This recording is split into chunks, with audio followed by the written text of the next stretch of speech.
अर्पण समाचारमा स्वागत छ। सुरु गरौँ मुख्य समाचारबाट। तनहुँ पृथ्वी राजमार्ग अन्तर्गत आज बिहान भएको गाडी दुर्घटनामा 2 जनाको मृत्यु। एसिड आक्रमणमा परि मृत्यु भएकी रौतहटकी सम्झना दासको निधनप्रति दुःख व्यक्त गर्दै प्रदेश सरकारले पीडित परिवारलाई थप 3 लाख राहत दिने घोषणा। प्रदेश सरकार कृषिलाई पहिलो प्राथमिकतामा राखेर नीति तथा कार्यक्रम ल्याएको भन्दै विकासका लागि विभाजन ल्याउन जानकारीहरूलाई मन्त्री शाहको सुझाव। कानुन न्याय तथा संसदीय मामिला मन्त्री भानुभक्त ढकालले समलिङ्गीको आधारभूत मानव अधिकार प्रत्याभूति सरकार दृढ रहेको भनाई। र दशैंका लागि अग्रिम टिकट बुकिङ खुल्ला। अब समाचार विस्तारमा। तनहुँ पृथ्वी राजमार्ग अन्तर्गत तनहुँमा मंगलबार बिहान भएको गाडी दुर्घटनामा 2 महिलाको ज्यान गएको हो। ज्यान गुमाउनेमा ब्यास नगरपालिका वडा नम्बर 4 की सरस्वती कुँवर र पहिचान नखुलेकी 27 र 28 वर्षीय एक महिला रहेको जिल्ला प्रहरी कार्यालय तनहुँले जनाएको छ। दुर्घटनामा परि 8 त्यारू घाइते भएका छन्।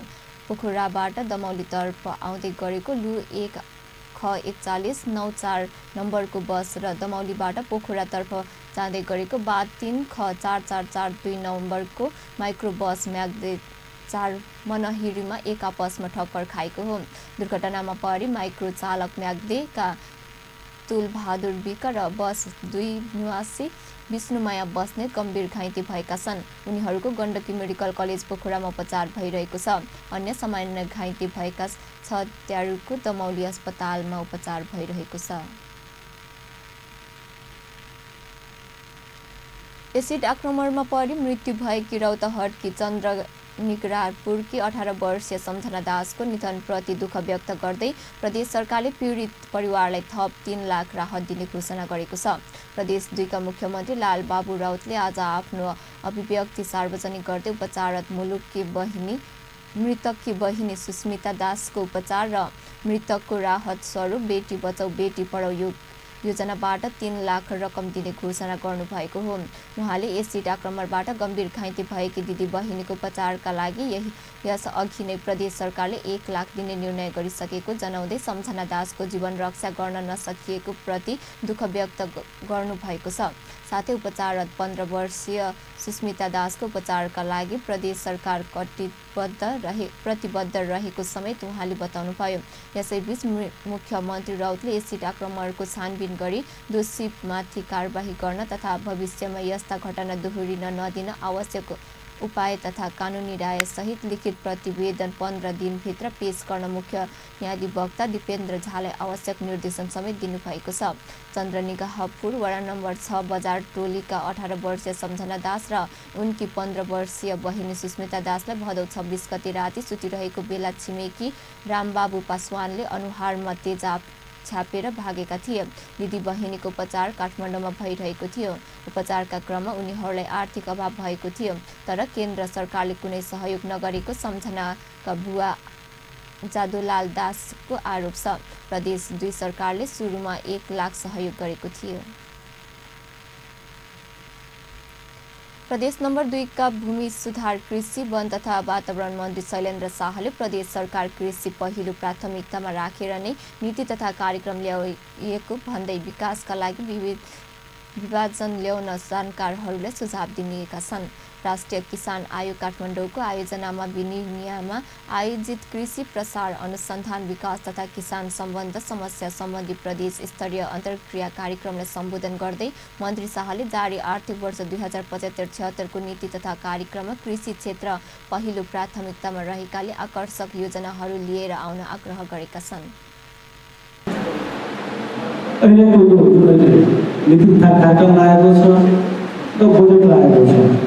कृषिलाई चाहिँ प्राथमिकतामा राखेको छ। प्रदेश सरकारले एउटा मान्यता के राखेको छ भने जबसम्म कृषिमा हामी आत्मनिर्भर हुँदैनौँ तबसम्म यो प्रदेश समृद्ध हुन सक्दैन। त्यसकारण प्रदेश सरकारको नीति तथा कार्यक्रमले कृषिमा प्राथमिकताको आधारमा आधारित नीति तथा कार्यक्रम हुनेछ।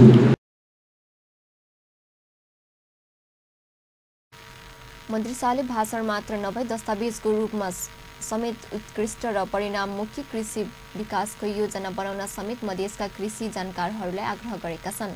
आयोगका अध्यक्ष चित्रबहादुर श्रेष्ठले देशमा धेरै नीतिहरू बनिरहेको भए पनि कार्यान्वयन हुन नसकेकाले विकास सपनामै सीमित भएको बताए। यो देशमा तर ती कहाँ छन् ती नीति? ती कार्यान्वयनमा छैनन्।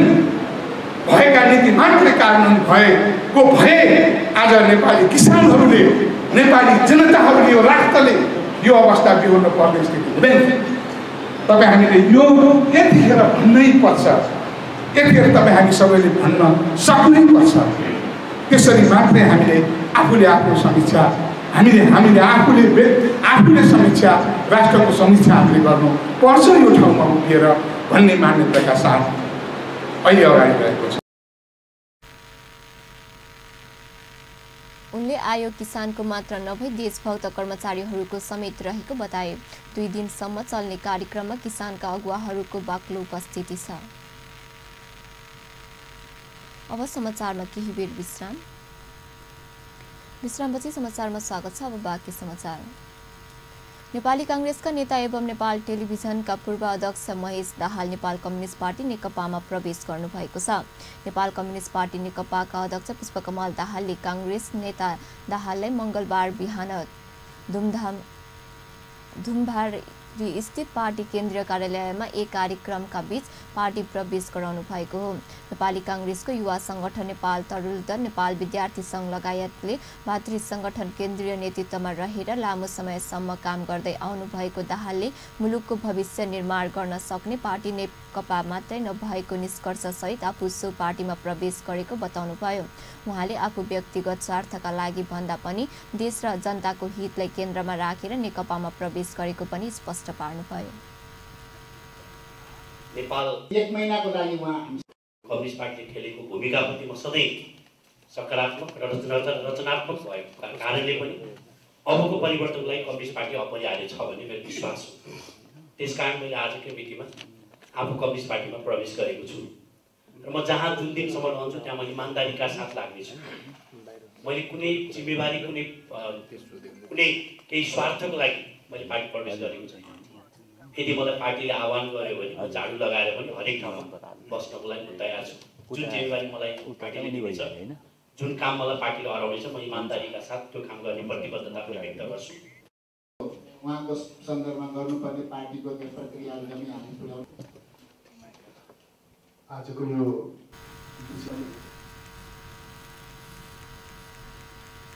यता अध्यक्ष दाहालले महेशको क्षमता र अनुभवलाई मुलुकको समृद्धिका लागि सक्दो सदुपयोग गर्ने बताउनुभयो।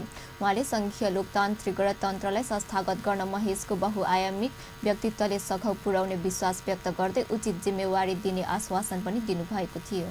भनेको स्थितिमा अब समृद्धिको निम्ति, समाजवादको निम्तिको यात्रामा उहाँको चाहिँ बाँकी जीवन र उहाँको ऊर्जा, क्षमता जे छ त्यो अधिकतम सदुपयोग हुने म विश्वास व्यक्त गर्न चाहन्छु र पार्टीको तर्फबाट पनि समुचित जिम्मेवारी दिने कुरा महासचिवको तर्फबाट भइसक्यो। मेरो अध्यक्षको नाताले पनि म त्यो विश्वास दिलाउँछु।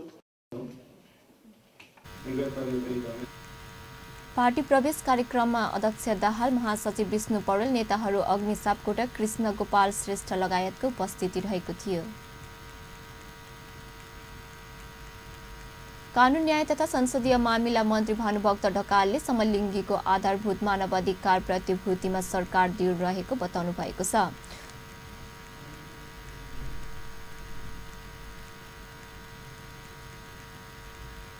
ब्लू ड्याम सोसाइटीको मंगलबार राजधानीमा गरेको कार्यक्रमलाई सम्बोधन गर्दै मन्त्री ढकालले लोकतन्त्र आइसकेकाले अब कसैले पनि अधिकारका लागि रगत बगाउनु पर्ने अवस्था नरहेको भन्दै समलिङ्गीको आधारभूत मानवाधिकार प्रतिभूतिमा सरकार दृढ रहेको बताउनु भएको हो। उहाँले समलिङ्गीको विवाहको अधिकारको विषयमा पनि सरकार गम्भीर रहेको स्पष्ट पार्नुभयो। उहाँले तेस्रो लिङ्गीको सम्मान र पहिचानको हक स्थापित भइसकेकाले पहिचानको आधारमा नागरिक दिने कार्यलाई अझै व्यवस्थित बनाउन सरकारले नागरिकता सम्बन्धी कानून संशोधन प्रक्रिया अघि बढाएको बताउनुभयो।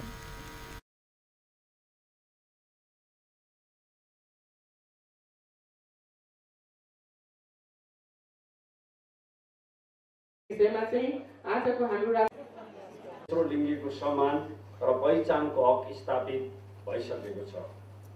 पहिचानको आधारमा नागरिकताको प्रमाणपत्र प्राप्त गर्ने हक कानुनबाट प्रत्याभूत भइसकेको छ।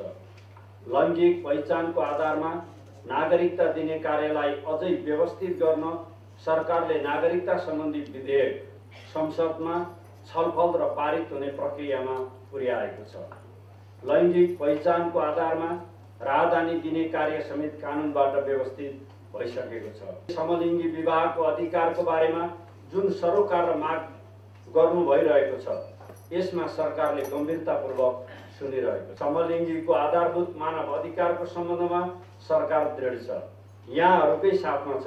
सरकार यहाँहरूसँग हातेमालो गरेरै अगाडि बढ्न चाहन्छ। तपाईहरुले भन्दा तपाईहरुको कुरा सुनेर नै विभेदबाट मुक्त गर्ने अन्याय र विभेदीकरण। मन्त्री ढकालले संविधानमा उल्लेख भएका मौलिक हक यौनिक अल्पसंख्या समेत सबैको हकमा समान रूपले लागू हुने भएकाले सबै मौलिक हक उपभोग गर्ने अवस्था सिर्जना भएको बताउनुभयो।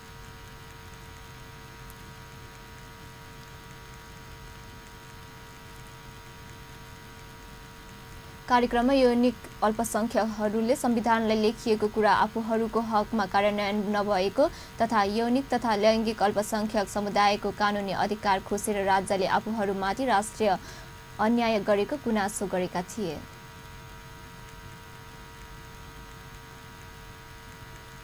प्रधानमन्त्री केपी शर्मा ओली र क्यानाडाका प्रधानमन्त्री जस्टिन ट्रुडेटको बीच मंगलबार यो संयुक्त राष्ट्र संघको मुख्यालयमा भेटवार्ता सम्पन्न भएको छ।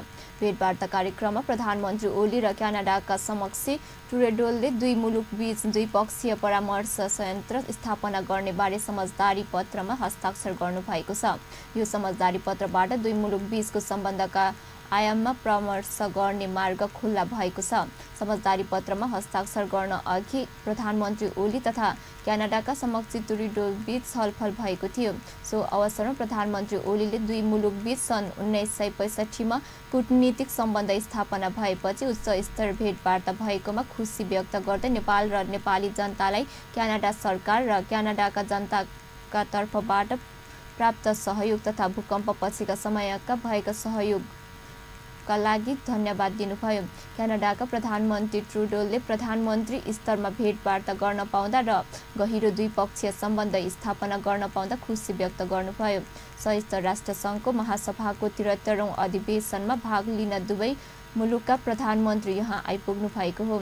उक्त अवसरमा परराष्ट्र मन्त्री प्रदीप कुमार ग्वाली, प्रधानमन्त्रीका प्रमुख सल्लाहकार विष्णु रिमाल, क्यानाडाका लागि नेपाली राजदूत काली प्रसाद पोखरेल, परराष्ट्र मन्त्रालयका सचिव शंकर दास बैरागी, परराष्ट्र मन्त्रालयका प्रवक्ता तथा सहसचिव भक्तराज पौडेल, शिष्टाचार महापाल दीपक अधिकारी उपस्थिति हुनुहुन्थ्यो। अब फेरि समाचारमा केही बेर विश्रामपछि समाचारमा स्वागत छ। अब बाँकी प्रसङ्ग। दशैंका लागि अग्रिम टिकट बुकिङ खुल्ला गरिएको छ। यातायात व्यवसायीहरूले मंगलबारबाट दशैंका लागि अग्रिम टिकट बुकिङ खुल्ला गरेका हुन्। नेपाल यातायात व्यवसायी राष्ट्र महासंघको सोमबार बसेको बैठकले निर्णय अनुसार देशभर दशैंको अग्रिम टिकट बुकिङ खुल्ला गरिएको नेपाल यातायात व्यवसायी राष्ट्रिय महासंघका महासचिव सरोज सिटौलाले जानकारी दिनुभयो। उहाँले दशैंमा घर जाने यात्रुहरूलाई सहज ढंगले सवारी साधन उपलब्ध गराउन महासंघले अनुगमनको काम पनि एकसाथ अघि बढाएको पनि स्पष्ट पार्नुभयो। बैठक बस्यो।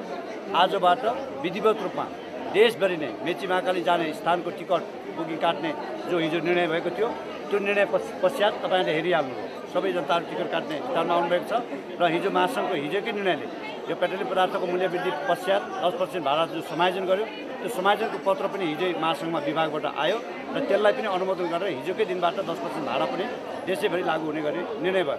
र अर्को कुरा, यो राष्ट्रिय पर्व, महान राष्ट्रिय पर्व विजयदशमी, दीपावली, छठलाई मध्यनजर राखेर 18-20 लाख यात्रुहरूलाई घर गन्तव्यमा पठाउँछ। नेपालमा मात्रै नभएर खाडी मुलुक लगायतका विभिन्न देश अन्तर्राष्ट्रिय क्षेत्रबाट नेपालीहरू आउँदैछन्। यिनलाई पठाउनको लागि, व्यवस्थित बनाउनको लागि महासंघको 101 जनाको चाहिँ अनुगमन टोली पनि हिजो महासंघको वरिष्ठ उपाध्यक्षको नेतृत्वमा बनाएको छ। त्यसको सदस्य सचिव म आफै स्वयं छु र यहाँ व्यवस्थापन समिति लोसे बहुद्देश्य प्रणाली यहाँको जो व्यवस्थापन काउन्टर व्यवस्थापनको लागि यहाँ लोसे बहुद्देश्य प्रणालीलाई जिम्मेवारी दिएको छ। यसपटक नयाँ गाडी नआउने भएको हुनाले नेपालमा भएका यिनै सवारी साधनलाई हिजै मात्रको निर्णयले महासङ्घको निर्णयले मैले हस्ताक्षर गरेर 7 प्रदेशमा मैले पत्रचार गरिसकेको छु। महासङ्घ पत्रचार गइसकेको छु। सबै गाडी राजधानी ल्याउने कामको लागि हामीले पत्रचार। महासचिव सिटौलाले सरकारसँग गरिएको सहमति अनुसार भाडा दर 10% वृद्धि गरिएको पनि स्मरण गराउनुभयो। यस वर्ष करिब 20 लाख मानिसहरू दशैंका लागि घर जाने अनुमान सहित महासंघले गाडीको उचित व्यवस्था गर्ने कामलाई पनि अघि बढाएको छ। गाडीको सहज व्यवस्थापनका लागि वरिष्ठ उपाध्यक्ष हरिशरण केसी संयोजक र महासचिव सिटौला सदस्य सचिव रहेको अनुगमन समिति नै बनाइएको छ। त्यसैगरी टिकट काउन्टर व्यवस्थापनका लागि पनि छुट्टै समिति बनाइएको महासचिव सिटौलाले जानकारी दिनुभयो। नेपाल आयाम निगम अपने पेट्रोलियम पदार्थ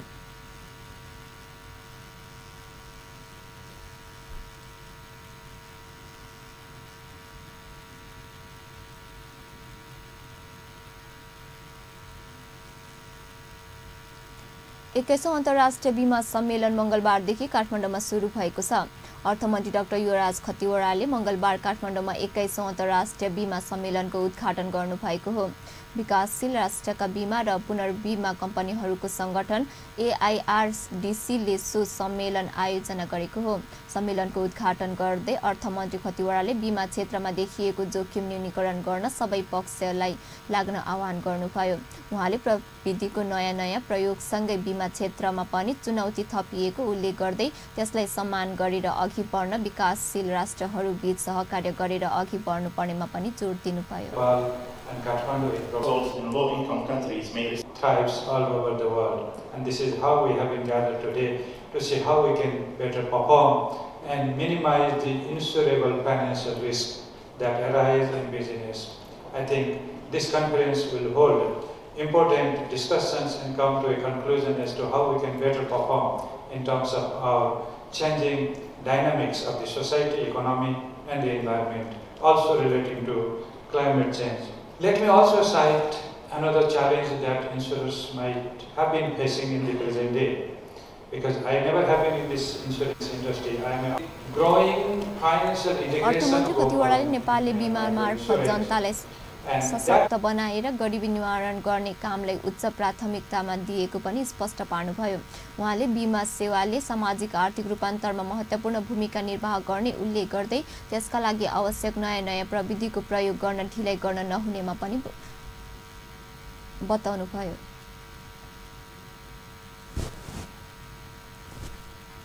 Perhaps the supply side of it has also to be equally competent, and service providers have to be in place. On the demand side, once insurance is there, we know people would demand health service, but unless we have health service providers. 2 दिनसम्म चल्ने अन्तर्राष्ट्रिय सम्मेलनमा विदेशी करिब 200 तथा स्वदेशी करिब 400 बढीको सहभागिता रहेको छ। सम्मेलनमा प्राकृतिक विपत्तिको जोखिम न्यूनीकरणमा बीमा कम्पनीहरूको भूमिकामा विषयमा पनि विस्तृत छलफल हुने बीमा समितिले जनाएको छ। अन्त्यमा मुख्य समाचार पुनः एकपटक। पृथ्वी राजमार्ग अन्तर्गत तनहुमा आज बिहान भएको गाडी दुर्घटनामा 2 जनाको मृत्यु। एसिड आक्रमणमा परि मृत्यु भएकी रौतहटकी सम्झना दासको निधनप्रति दुःख व्यक्त गर्दै प्रदेश सरकारले पीडित परिवारलाई थप 3 लाख राहत दिने घोषणा। प्रदेश सरकार कृषिलाई पहिलो प्राथमिकतामा राखेर नीति तथा कार्यक्रम ल्याएको भन्दै विकासका लागि विजन ल्याउन जानकारहरूलाई मन्त्री शाहको सुझाव।